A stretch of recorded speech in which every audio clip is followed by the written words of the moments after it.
চলো তোমাদের সাথে শেয়ার করি আমি বিয়েবাড়ির রাতে কি কি খেলাম। তোমরা ভিডিওটা পজ করে মেনু কার্ডটা পড়ে নিও। প্রথমেই ছিল স্যালাড, সস, লেবু আর পনির পকোড়া। প্রথমে লেবুর রসটা পনির পকোড়ার ওপর দিয়ে সস মাখিয়ে খেয়ে নিলাম। খেতে দারুণ লাগলো। আর পনির পকোড়াগুলো শেষ করতে না করতেই চলে এলো ফ্রায়েড রাইস। আর ফ্রায়েড রাইসের সাথে খাওয়ার জন্য ছিল চিলি চিকেন। আর চিলি চিকেনটা কোনো রকম ফুড কালার ছিল না, খেতে জাস্ট অসাধারণ ছিল। তারপর মাছের আর আমি কোনো আইটেমই খাইনি, আর আবারও নিয়ে নিয়েছিলাম ফ্রায়েড রাইস, কারণ মটন কষা দিয়ে খাবো বলে।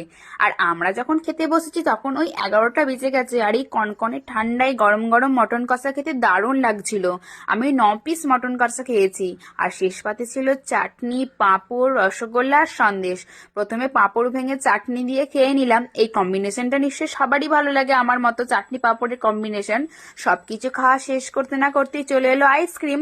আর আইসক্রিম দিয়ে আজকে আমার খাওয়া শেষ করলাম। বাই।